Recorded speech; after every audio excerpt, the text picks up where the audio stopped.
Assalamualaikum sahabat RS Hamadi di rumah. Kembali lagi bersama kita di acara Ada Podcast. Pada podcast kali ini saya ditemani oleh Ustadz Muhammad Hatta yang akan berbincang tentang Ramadan, antara ibadah, lapar, dan scrolling media sosial ya. Biasanya gitu kan.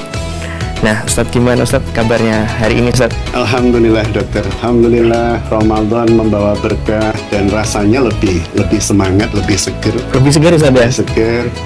Dan ada banyak hal yang menjadikan kita ketika masuk ke Ramadan itu lebih bersemangat untuk berbagi manfaat seperti hari ini bersama dokter. Masya Allah, siap. Satu dokter idola insya Allah. Waduh. Ini.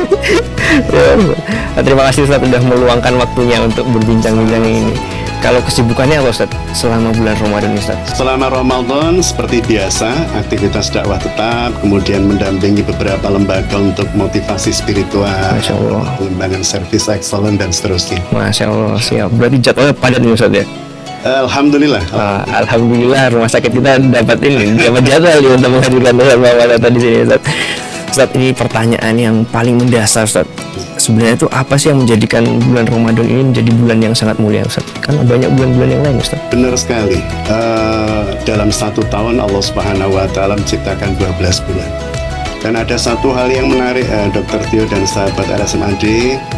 Ramadan ini diumpamakan sebagaimana Yusuf di antara 11 saudaranya. Ibnu Qayyim Az-Zauziyah menyebutkan Ramadan itu seperti posisinya seperti Yusuf di antara 11 saudaranya. Ketika saudara-saudaranya itu sempat mendolimi Yusuf, kemudian ujungnya mereka meminta maaf, maka kalimat Yusuf waktu itu adalah la tasriban alaikumul yaum.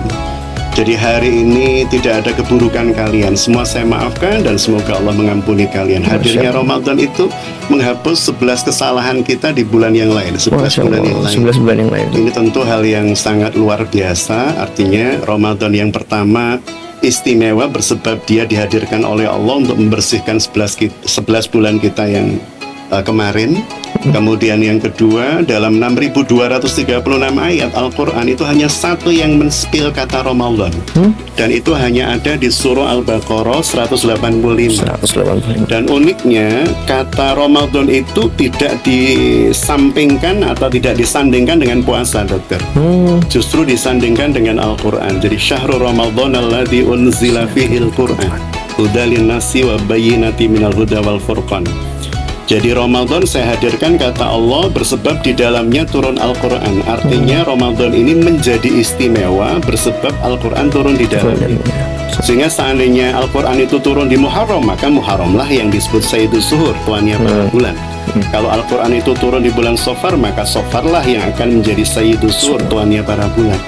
Dan dia oleh Allah ditakdirkan turunnya di Ramadan, maka menjadi istimewa bersebab petunjuk manusia itu hadir di bulan itu. Di bulan Ramadan Ustaz ya. Saya tadi sempat dikatakan Ustaz, apa namanya itu? Berarti bulan Ramadan itu menghapus dosa-dosa Ustaz. Menghapus dosa-dosa. Masya Allah. Ini jadi ada kalimat indah dari Rasulullah Sallallahu Alaihi Wasallam, atakum Ramadan syahrun mubarak. Datang pada kalian bulan Ramadan yang penuh dengan keberkahan. Sesuatu yang datang ke rumah kita itu kan disebut tamu, dokter ya. Dan Ramadan itu seperti tamu yang datang untuk melunasin semua hutang tuan rumah. Jadi kita 11 bulan punya dosa nih. Ya, datang Ramadan ini ternyata disebutkan oleh Rasulullah, man shoma ramadhana imanan wa ihtisaban ghufira lahu ma taqaddama min dhanbi.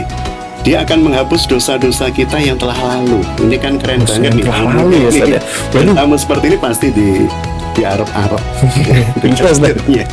Jadi berarti kalau kita menghapus ini, apakah ada syaratnya Ustaz, supaya puasa kita ini bisa menghapus dosa kita? Apa kita sekedar puasa gitu? Tentu dokter. Jadi ada kalimat begini dari Rasulullah, idza jaa Ramadan, manakala datang bulan Ramadan, futihat abwabul jannah wa ghuliqat abwabun nar wa sufidatus sayatin. Pintu surga dibuka, kemudian pintu neraka ditutup, kemudian setan-setan dibelenggu. Ini cara Allah memudahkan kita mengisi Ramadan dengan kebaikan, karena pintu surga dibuka, pintu neraka ditutup, dan setan dibelenggu. Ini kan menarik.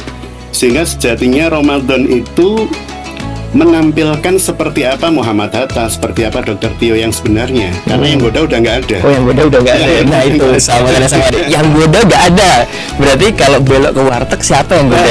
Berarti tampilan kita yang sesungguhnya seperti itu. Dan Rasulullah menyampaikan man shoma Ramadhana imanan wa ihtisaban ghufira ma taqaddama min dzambi tadi itu dosa-dosa dihapus.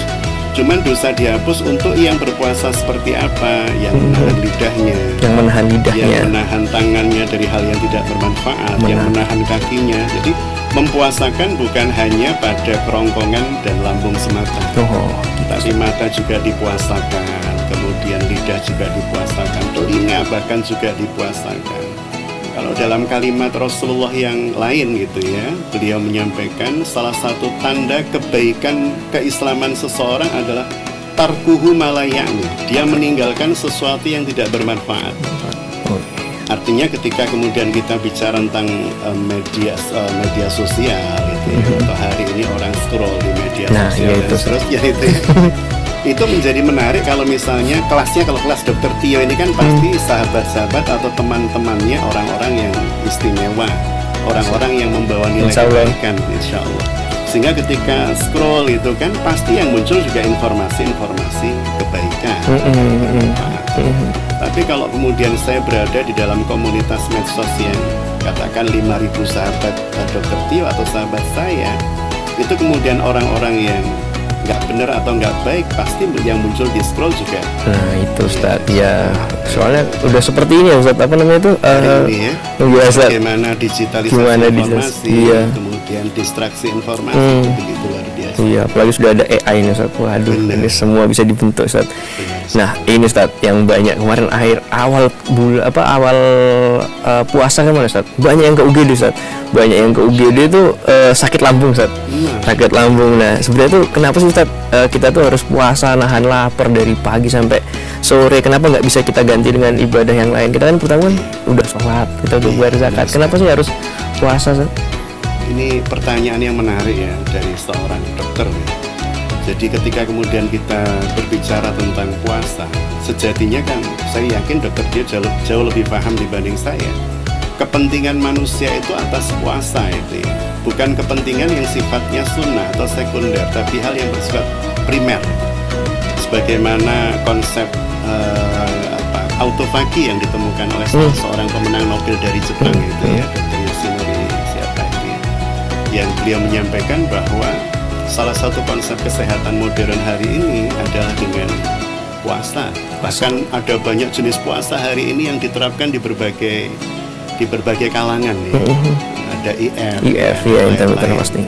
Itu kan sejatinya menunjukkan kebutuhan tubuh kita atas puasa. Kebutuhan real bahwa tubuh ini ada saat untuk jeda. Sebagaimana kita berhadapan dengan kamera, dia tidak bisa digunakan terus-menerus, wajib ada jeda bekerja, jeda beraktivitas, prosesor juga begitu, tablet juga begitu, dan seterusnya. Sehingga kemudian tubuh kita juga harus mendapatkan rehat alami, dan rehat alami itu oleh Allah Subhanahu wa Ta'ala diwajibkan karena saking bebalnya manusia, dokter. Karena kalau kemudian puasa itu oleh Allah Subhanahu wa Ta'ala cuma diberikan penjelasan ini loh manfaat puasa, saya tidak yakin manusia itu akan melaksanakan puasa. Karena Allah Zat yang Maha tahu kebutuhan tubuh kita akan esensi puasa itu, maka Allah mewajibkannya. Jadi kalau Allah mewajibkan sesuatu, pasti memang itu dibutuhkan oleh kehidupan kita, tubuh kita, dan seterusnya. Iya, malah bisa jadi itu diketemukan tuntunannya sudah lama. Ternyata barusan penelitiannya barusan ada gitu ya Ustaz. Kita baru tahu itu sudah ribuan tahun silam, karena kalau di dalam surah Al-Baqarah 183 itu puasa itu ternyata sudah dilakukan oleh para nabi-nabi dan umat-umat sebelum Rasul. Makanya ada puasa Nabi Daud gitu ya. Iya Ustaz. Nah memang kemarin tuh saya juga sempat ini Ustaz, apa namanya itu awal saya masuk ke dokteran itu Masya Allah sekali, oh ternyata ajaran-ajaran di dalam Islam tuh ada ininya Ustaz, ada esensi-esensinya sendiri, ada manfaatnya sendiri ya. Benar. Tadi Ustaz bicara tentang autofagi, memang tubuh kita ketika kita puasa itu kita regenerasi sel tuh sangat ini banget setelah 30 hari. Dan kemarin pun saya juga barusan alhamdulillah kita kemarin ada ini Ustaz, apa namanya, berkesempatan datang ke Aceh dan Masya Allah. alhamdulillah kita kemarin sempat Ketika ngisi. terjadi bencana dokter. Iya, ketika terjadi bencana saya sempat ngisi kultum Ustaz tentang apa namanya itu Wajah Ustadznya udah kelihatan.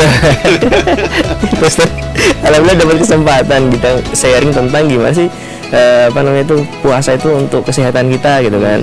Nah ternyata memang banyak sekali penelitiannya, di samping itu mengistirahatkan ini Ustaz, apa ternyata mengistirahatkan digestif atau saluran cerna gitu, mulai dari pankreas kita diistirahatkan, mulai dari heparin juga diistirahatkan, lambungnya juga diistirahatkan, ususnya bahkan diistirahatkan, sehingga ketika apa namanya itu ketika kita berbuka nanti itu udah siap tuh apa namanya si organ-organ itu untuk mencerna makanan dan yang secara optimal kembali. Masya Allah sekali. Kenapa ini apa namanya itu Rasulullah itu mengajarkan kita untuk memakan kurma Ustaz, ternyata kurma lebih dulu.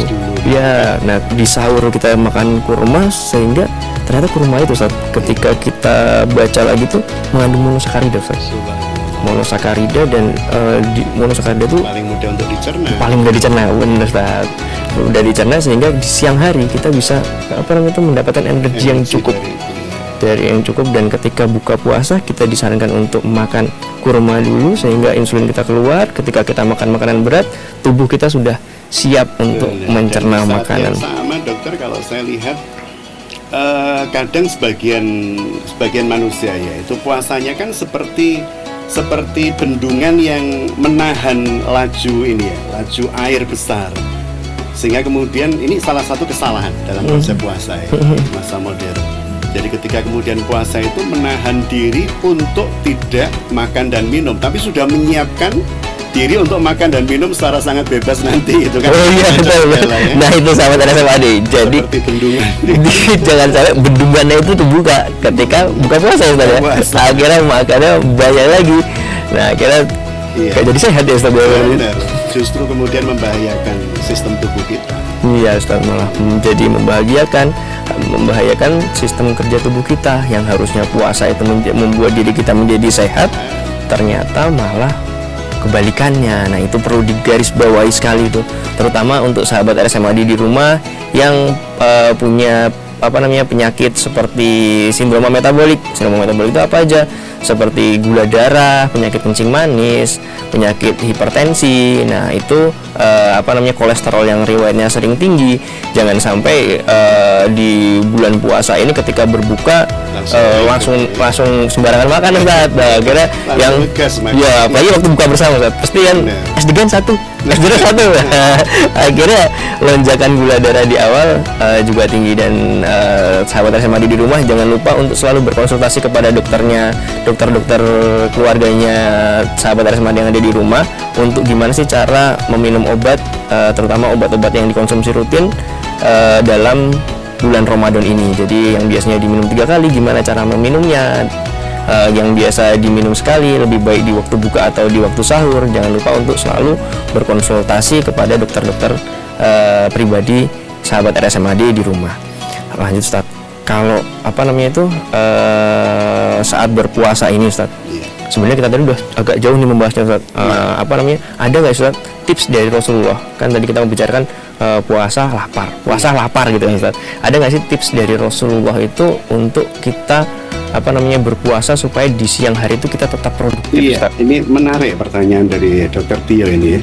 Karena kalau kemudian kita lihat timeline kehidupan Rasulullah SAW, justru puasa itu dihadirkan pensyariatannya pada saat terjadinya perang. Saat pertempuran. perang Ustaz. Berarti waktu Jadi, capek-capeknya Ustaz ya? Waktu lelah-lelahnya, capek-capeknya, tapi di titik itulah kemudian kita paham bahwa puasa itu ternyata sangat dibutuhkan.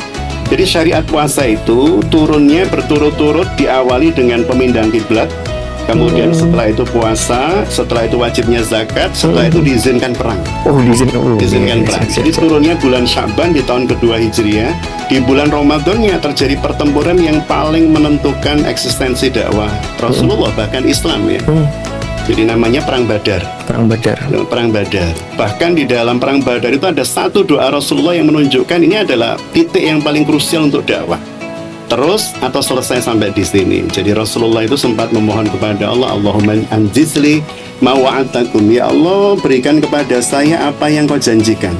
Ya Allah, anugerahkan pada saya apa yang kau janjikan. Dan kalimat terakhir Rasulullah ini yang membuat mungkin orang banyak kaget ya. Kalimat Rasulullah yang terakhir adalah wa in tuhlik, jika manakala engkau kalahkan, engkau takdirkan kalah ya, hadal isaba minal muslimin, pasukan kaum muslimin ini, lam tu'bad fil ard, maka engkau tidak akan disembah lagi di bumi. Ya Allah, jika ini pasukan ini kalah ya Allah, engkau tidak akan lagi ada yang nyembah loh ya Allah. Ini kan seakan-akan ada fait accompli ya dari Rasul, protes kepada ya Allah, ini kalau kalah ya Allah, itu kan doa yang setengah ngancam dalam tanda petik. Tapi kita menjadi sadar kenapa doa itu sampai muncul, karena saking urgennya pertempuran Badar itu. Kaum muslimin tidak siap perang, jumlah pasukan 313, persenjataan sangat kekurangan. Tunggangan itu 70 onta, berarti 1 onta untuk 3 orang, termasuk Rasul, Ali, sama Abu Lubabah. Kemudian pasukan kavaleri cuma 2 kuda, lawan 1000 pasukan, 200 ekor kuda, 700 ekor unta. Jadi sangat tidak seimbang. Logika mengatakan nggak mungkin menang. Tapi hebatnya puasa diawalinya itu. Jadi diawalinya dengan syariat puasa, sehingga kemudian para sahabat diajari untuk bisa memaksimalkan apapun dengan sumber daya yang sangat terbatas. Puasa itu kan sumber daya terbatas, tapi kita bisa menghasilkan sesuatu yang luar biasa. Itulah awal kemenangan perang Badar. Masya Allah. Jadi bagaimana dengan keterbatasan apapun yang kita miliki, kita bisa menjadi orang-orang luar biasa. Nah itu Ustaz, keywordnya berarti dulu tuh malah perang ya Ustaz ya, pada puasa. Perang Ramadan tanggal 17. Iya, padahal sekarang tuh wah, aku kerja kesel Kesel. akhirnya gak berasa. Iya. Pemaknaan puasanya. Iya Ustaz. Berarti malah dulu tuh berat sekali ya puasa di masa lalu Ustaz ya. Hari-hari pada itu sekarang biasa beratnya, tapi justru mereka beliau itu merasa bahwa inilah saat saya menampilkan yang terbaik dari versi amal saya, karena pahalanya akan dilipat ganda. Bekerja di bulan puasa itu jauh lebih berpahala dibanding bekerja di luar bulan puasa. Iya. Sehingga kita semakin bersemangat karena ini saatnya kita panen pahala, ini kulaan pahala sedang diobral oleh Allah Subhanahu wa Ta'ala. Ya, berarti tetap harus niatnya ya Ustaz. Benar. Tetap niatnya. Nah, itu Ustaz.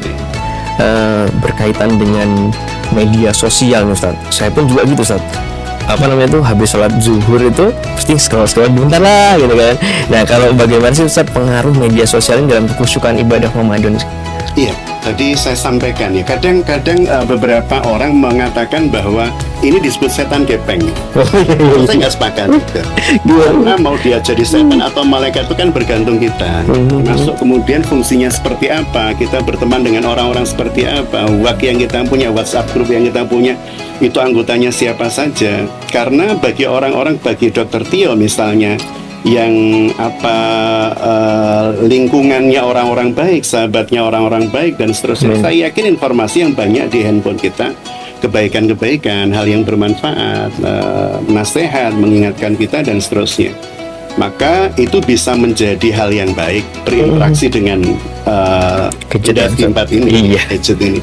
Tapi kalau kemudian kita berteman dengan teman-teman yang nggak karu-karuan, kemudian mengakses juga konten-konten yang nggak benar, pasti yang muncul secara algoritma kan itu ya, dan itu akan membentuk seperti apa kualitas puasa kita. Tapi dengan teman-teman yang baik dan seterusnya, informasi yang masuk berkaitan dengan puasa, bagaimana puasa dengan baik, bagaimana khusyuk beribadah, bagaimana manfaat secara medis dan seterusnya, itu justru memperkuat keyakinan kita. Gitu. Puasa itu luar biasa. Artinya scrolling video dan seterusnya itu hal yang niscaya, hari ini niscaya. Kita tidak bisa menghindari itu ya Ustaz. Benar. Tapi bagaimana kemudian kita bisa membatasi, bagaimana kemudian yang kita akses hal-hal yang baik itu yang menjadi catatan buat kita, sehingga akan mensupport puasa yang kita lakukan dan ibadah yang kita lakukan. Siap, terima kasih Ustaz. Berarti memang sulit memang untuk menghilangkan kebiasaan scrolling Ustaz. Apalagi udah mendekati mau buka puasa itu. Gak ada kegiatan lagi lah scrolling aja. Yang di scrolling menu buka puasa. Iya Ustaz. Dan mungkin satu hal ya sebelum ditutup dokter. Ketika kita berbicara tentang scrolling, kemudian berbicara tentang buka puasa, waktu Ramadan itu adalah waktu di mana doa-doa dijawab, pintu-pintu langit dibuka. Dan salah satu waktu yang mustajab untuk berdoa adalah jelang berbuka. Jelang berbuka, Ustaz. Oke, sehingga sayang kalau kemudian jelang berbuka kita pakai untuk hal-hal yang tidak bermanfaat atau tidak ada kaitan dengan permohonan dan permintaan kita. Saya yakin setiap kita punya banyak keinginan lah. Iya, Ustaz, benar, Ustaz. Jembatan untuk mewujudkan keinginan itu adalah doa. Doa itu tadi ya. Bagi RSMAD, sahabat-sahabat RSMAD, semoga jelang buka puasa dipenuhi dengan permohonan, bila perlu di list doa itu. Oh iya, Ustaz. Setiap hari kita sampaikan kepada Allah, dan kita akan melihat keajaibannya nanti setelah Ramadan. Masya Allah, iya Ustaz. Nah itu sambil nanti buat takjil biasanya, jangan lupa di dalam hati tetap berdoa, karena doanya sangat dijawab Ustaz. Sebelum sahur pun juga dijawab Ustaz. Saat sahur ya Ustaz. Benar, saat sahur, kemudian jelang berbuka, dan saat kita seperti ini. Oh, Masya Allah. Kita dalam keadaan berpuasa. Berpuasa, siap. Sebenarnya semakin seru nih perbincangannya, tapi udah kurang lebih udah 15 menit ya. Mungkin Ustaz ada pesan-pesan untuk ini Ustaz, sahabat RSMAD di rumah Ustaz. Buat para sahabat RSMAD, ada satu pesan penting ya berkaitan dengan Ramadan ini, bahwa dia dihadirkan oleh Allah bukan sebagai beban, tapi dia dihadirkan oleh Allah sebagai keistimewaan. Dia dihadirkan oleh Allah sebagai senjata bagi kita untuk merubah diri menjadi lebih baik. Maka jadilah sebagaimana puasanya kupu-kupu atau ulat ya, bukan ular tapi ulat. Ular itu puasa tetapi hanya mengganti kulitnya, sifatnya tetap.